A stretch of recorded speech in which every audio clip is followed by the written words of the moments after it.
هشام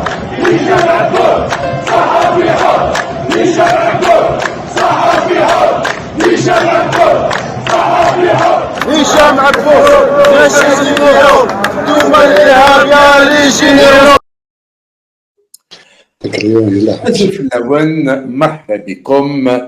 Nous avons l'honneur d'accueillir Farhat Menni, le président du mouvement pour l'autodétermination de la Kabylie et président du gouvernement provisoire kabyle. Nous l'invitons aujourd'hui pour justement parler de cette visite de tous les périls que compte entreprendre Majid Tebboune en Kabylie et notamment à Tizi Ouzou. Beaucoup de bruit sur cette visite et pourtant les bruits sont au niveau du palais présidentiel. C'est-à-dire on bouge, on ne sait plus quoi faire. est-ce qu'il يروح ما يروحش تبون ما راهش يرقد هذه قال لك ما راهش يرقد il perd le sommeil. Alors la première question que je pose à Farhat Menni, Farhat, normalement Tebboune doit se déplacer demain à Tizi Ouzou. Une visite que vous avez qualifiée d'offense à la Kabylie, d'affront pour les Kabyles, et on remarque que le pouvoir algérien jusqu'ici n'a rien annoncé d'officiel, à part quelques sites qui ont eux aussi recueilli l'information. On sait qu'il y a eu des instructions qui ont été données en Kabylie. C'est ça qui nous a permis de savoir qu'il y a une visite programmée à Tizi Ouzou le 23 décembre, puisque promesse a été faite à un certain nombre de maires de la wilaya de Tizi Ouzou, pour ceux qui arrivent à ramener le maximum de gens pour applaudir Tebboune, eh bien, le gagnant aura un siège au Sénat, dans le tiers présidentiel. Farhat, première question. À votre avis, pourquoi ce silence de Tebboune, du pouvoir de manière générale, sur une visite qu'ils doivent entreprendre dans une région d'Algérie qui, normalement, ne doit pas poser problème pour tout chef d'État élu démocratiquement, pour tout chef d'État qui n'a pas peur d'affronter le peuple. Alors, pourquoi ce silence? Ce silence n'est pas quelque chose de nouveau dans la mesure où l'État algérien est l'héritier du FLN clandestin, donc de la guerre d'indépendance, depuis bien des lois, bien des instructions sont restées secrètes et appliquées sur le terrain, donc sans base légale officielle. Et là, on continue à le faire, y compris en 2023, bientôt 2024. Nous ne comprenons pas ce fonctionnement en dehors du fait que la culture du secret prédomine et domine même celle de la démocratie, celle de l'officialité. En tout état de cause, nous avons eu les informations nécessaires et les instructions données aux municipalités pour se préparer à mobiliser la population en Kabylie pour accueillir Majid Tebboune. Ceci a été aussi corroboré par le fait que la mairie d'Azazgan, qui est ma mairie de résidence habituelle, a, dans la précipitation, distribué 697 logements pour engager tous les bénéficiaires à venir applaudir Tebboune, y compris à Azazga. On reviendra sur cet événement. Par ailleurs, il y a un certain nombre de réquisitions qui ont été faites par écrit auprès d'un certain nombre d'agents de sécurité et d'institutions de Kabylie.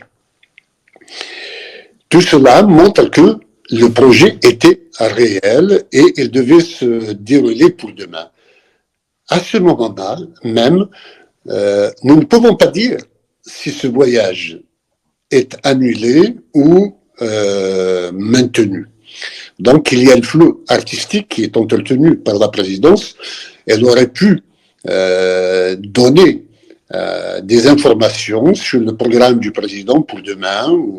On sait que pour lundi, par exemple, on a donné le programme. Mais pour demain, il n'y a strictement rien d'annoncé pour le moment. Ce silence peut être interprété par le fait que M. Tebboune n'a pas tout à fait donné son aval et qu'on a essayé de lui forcer la main pour venir en Kabylie. D'abord, venir en Kabylie en hiver, ça pose problème. Ça veut dire qu'il risque même, de par les pluies et les neiges qui sont tombées, il risque de ne pas avoir le public qui l'attend pour l'accueillir. Deuxièmement, ceux qui lui ont conseillé ou qui essaient de lui forcer la main à venir en Kabylie auraient sûrement des idées malsaines derrière la tête, je dirais même des idées criminelles, et ils veulent le faire chuter avant la fin de son mandat.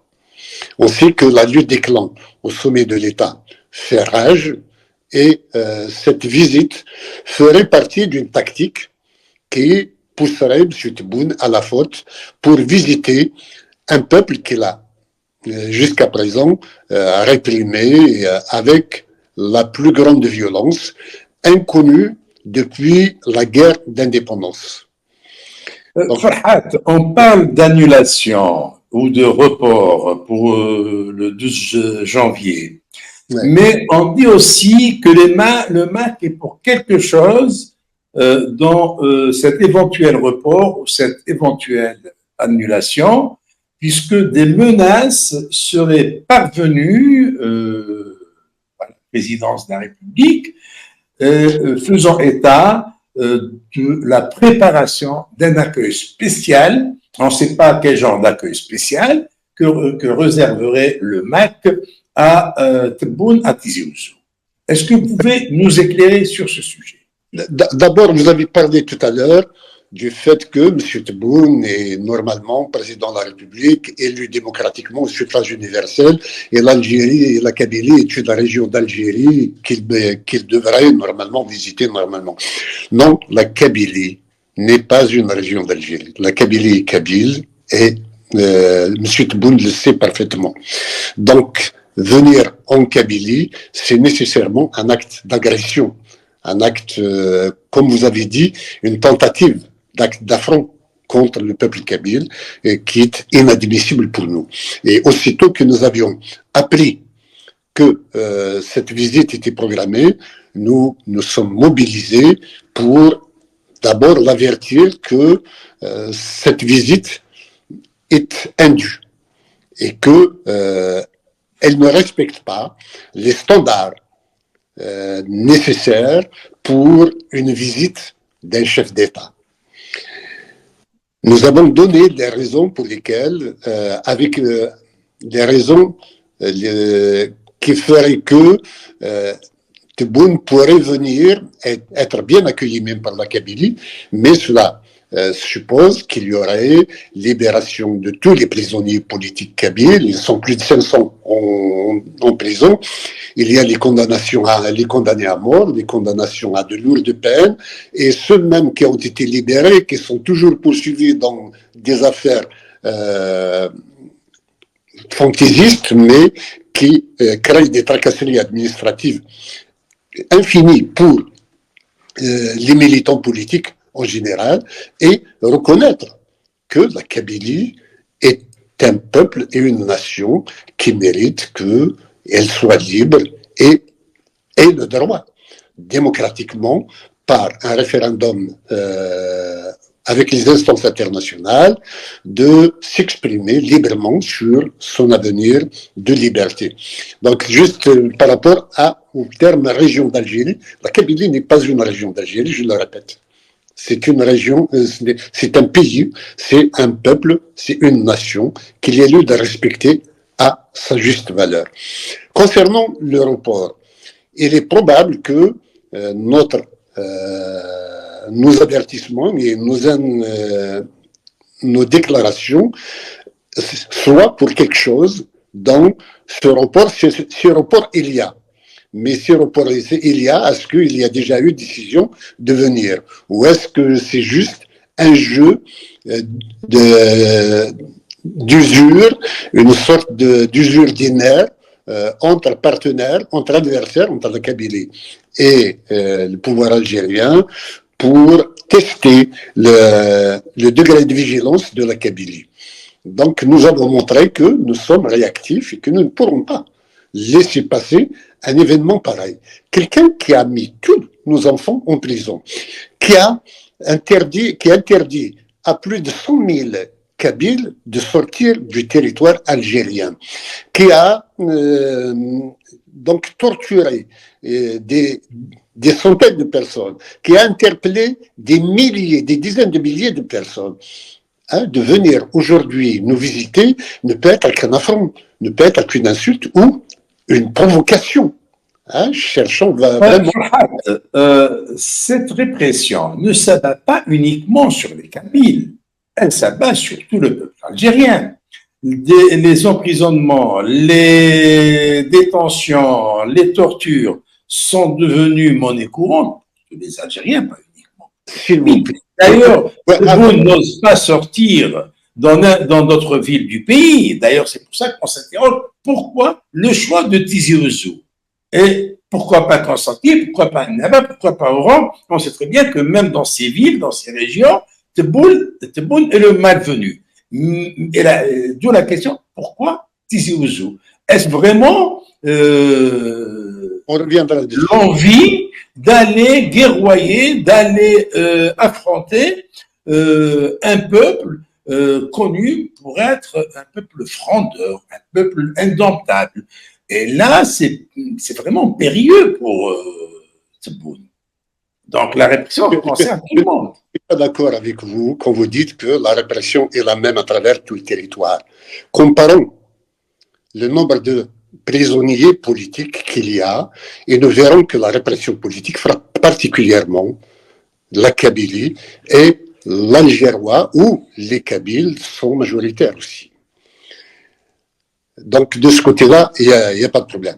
D'ailleurs, Tebboune s'est permis d'aller à Tindouf. Je pense qu'il voulait aussi aller à une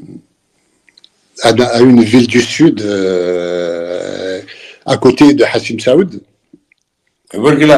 À Ouargla, notamment, il voulait se rendre là-bas et il comptait sur son ami Ben Grina pour lui faciliter les choses. Bon, ceci le regarde. Mais je ne pense pas que sa visite ailleurs puisse susciter autant de réactions et d'hostilité que de la part de la Kabylie, qui, elle, est en guerre. En tous les cas, avec la présidence algérienne, avec l'État algérien, avec le système du régime algérien. La Kabylie réclame son droit à la liberté et l'Algérie qui a inscrit le droit à l'autodétermination dans sa constitution et qui finance le terrorisme au nom du droit à l'autodétermination à travers le monde, nous traite, nous, de terroristes.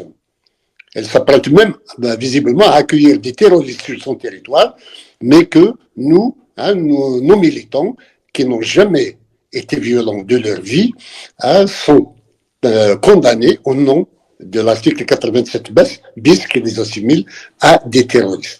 Donc, nous avons préparé un programme, je ne dirai pas lequel, parce que nous pouvons le remettre en action dès que les choses se préciseront, et le monde entier entendra parler de la Kabylie sans moyens violents. Nous ne sommes pas des violents, nous sommes des pacifiques et nous le répétons, nous sommes un peuple décidé à arracher nos droits pacifiquement et démocratiquement. Nous ne sommes pas là, Cette surprise, nous ne sommes pas là pour terroriser qui que ce soit, ni les corps de sécurité algériens, ni encore moins les Algériens eux-mêmes. Les Algériens sont nos frères, nous les saluons, nous les respectons, nous voudrions juste qu'ils compatissent avec notre douleur, avec tout, avec nous, par rapport à l'ensemble des exactions et des injustices de l'arbitraire qui s'abattent sur la Kabylie. Malheureusement, pour ce qui est de la surprise, ouais. une surprise qui va faire entendre parler de la Kabylie, de Tizi Ouzou, de cette visite de Tebboune à Tizi Ouzou, ça sera quelque chose de grandiose. Et qu'est-ce que ça pourrait être? Écoutez, nous avons notre plan et nous ne le dévoilons pas tant que nous n'avons pas. Vous allez donner du fil à retordre au service de sécurité, Farhat. Nous verrons plus tard. Ok. Pour le moment, nous savons que nous attendons que cette visite soit annulée et demain matin, tout le monde verra si la visite est annulée ou non, ou maintenue. Dans la mesure où ils ont préparé une piste d'atterrissage pour les hélicoptères au nouveau stade de Tizi Ouzou et que tout a été embelli de telle sorte à accueillir M. Tebboune. Si report il y a, je crois que ça va être comme le report de la visite de Tebboune à Paris. En fait, mais là, du moment qu'ils ont tout préparé à Tizi Ouzou, donc s'ils ont embelli la ville, s'ils ont prévu l'atterrissage d'hélicoptères, et en fin de compte, ils reportent, c'est un véritable camouflet qu'ils s'infligent. À moins de se rendre compte que, en fait, c'est un piège qui lui a été tendu par ceux qui lui ont programmé ce voyage à Tizi Ouzou et qui veulent l'assassiner en Kabylie. C'est ce que j'ai dit dans l'interview que je vous ai accordée sur Atalaya. Voilà, donc nous pensons que cette manœuvre est destinée à faire un coup qui soit le cocktail entre Annaba du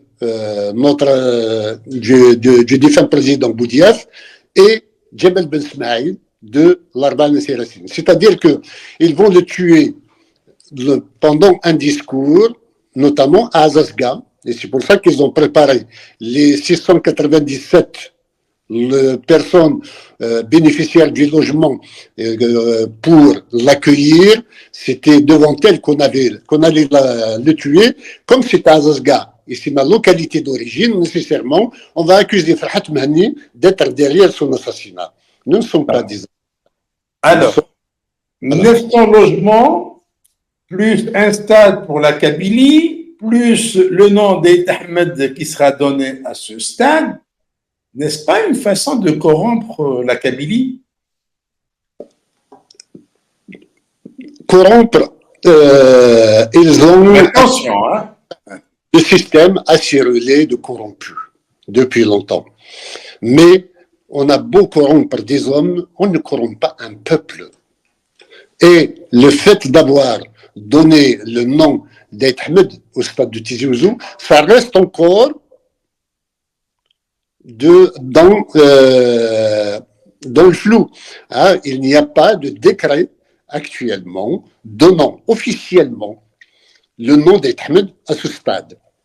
Et si cela advenait, sincèrement, j'applaudirais avec de toutes mes forces une telle chose. Parce que ce serait enfin la reconnaissance de tous ceux qui tombaient, de ceux qui sont tombés en 1963 à 65, des Kabyles qui sont tombés les armes à la main pour l'honneur et la dignité de la Kabylie, je dirais même pour la liberté, puisque Hossein Ahmed, quand il a été arrêté, quand il avait été arrêté en 1900, le 15 octobre 1964, il avait été condamné à mort pour sécession. Oui, c'était pour séparatisme qu'il avait été condamné à mort. Donc, c'est enfin la reconnaissance d'un combat de la Kabylie. Et c'était votre devancier. Voilà. Était votre devancier. Il avait pris des armes pour l'indépendance de la Kabylie. Et aujourd'hui, on donne son nom à un stade. Demain, on donnera votre nom à une ville. Qui en douterait, peut-être que, excusez-moi, je ne trouve pas les mots, disons, qui saurait, peut-être que demain, effectivement, si la Kabylie est de nouveau remise dans le giron de l'Algérie, elles vont essayer de manipuler mon nom, comme ils ont essayé de manipuler le nom de Moulid Maamri, qui était un opposant notoire durant toute sa vie au régime algérien et qui, à sa mort, maintenant, on organise des colloques dans des universités pour rendre hommage à Moulid Maamri. Eh ben, j'espère qu'on vous rendra hommage un de ces jours, Farhat Mehni. Et je vous laisse terminer peut-être par quelque chose que vous aurez aimé dire.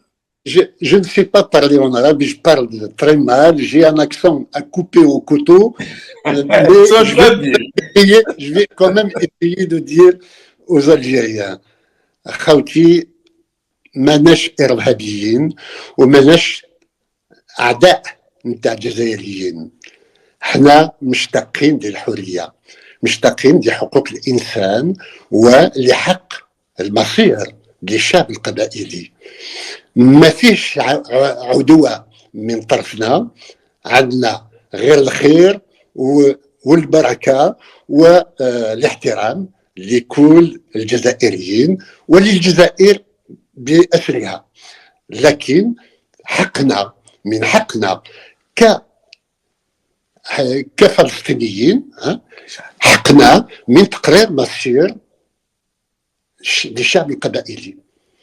ما نفهموش كيفاش كي نتكلموا على فلسطين كل واحد يقول بلي عندها الحق تكون حرة، وكي نتكلموا على القبائل، على بلاد القبائل، كل واحد يولي عدو بلاد القبائل. لا، احنا خاوة، ولو كان قسمنا البلاد وحررنا بلاد القبائل نبقاو خاوة.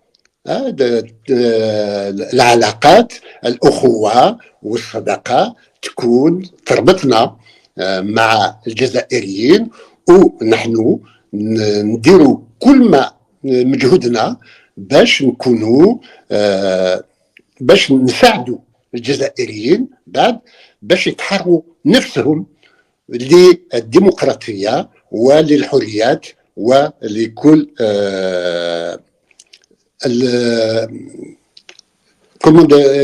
المزايا ولا القيم النبيلة التي يحتاجونها. شكرا فرحات. C'est la première fois نسمعك بالعربية. J'ajoute quand même quelque chose en kabyle puisque oui.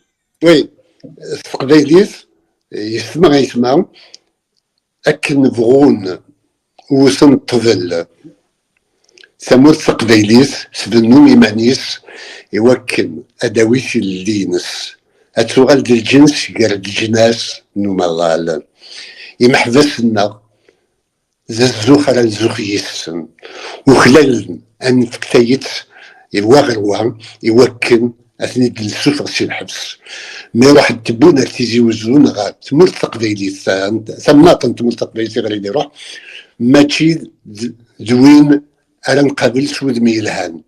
أما كني ديس يسمن يكني ونقبليس يسادي ناس هذا تقبل بس دمية ديالنا أتشبيع العسكري نانا ساكيني نقول كيد سكسو ذا ملال شيش وغاد إلي كذا الجاز وغاد في العسكري أتوانا سكسو ماذا كان يسركن قبل يه سكود نسامي محباس حنا سكسو امريكان مي بوال اسكو مع امريكان دوال دير وال يسال قبل تبون ماشي سلطانه خاطر ماشي ديك مثلا سكود يحبسها سكود يسترغيها سكود ينقص يكنا امنتها امين راه يتخدم كنيس سكود ثمود تقبيليس وساره ميزان فنيس داكي بغازا تيدينير ثمير هشام عبود يديش كان ثاغنيت يوكن ادم سلايا هكا يلون اسا وجاهم تلويثك مثلا.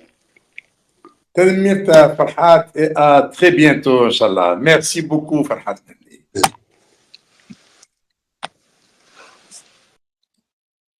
Alors, نستأنف هذا المباشر اللقاء اللي جريناه مع فرحات مهني رئيس الماك، وما كنتش متعودين بزاف، ما كنتش متعودين على الديمقراطية، على احترام رأي الآخر.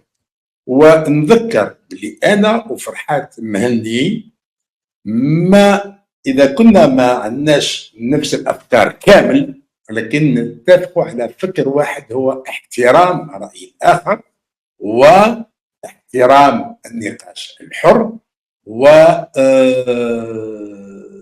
واحترام الحقوق الأساسية للمواطن مهما كان.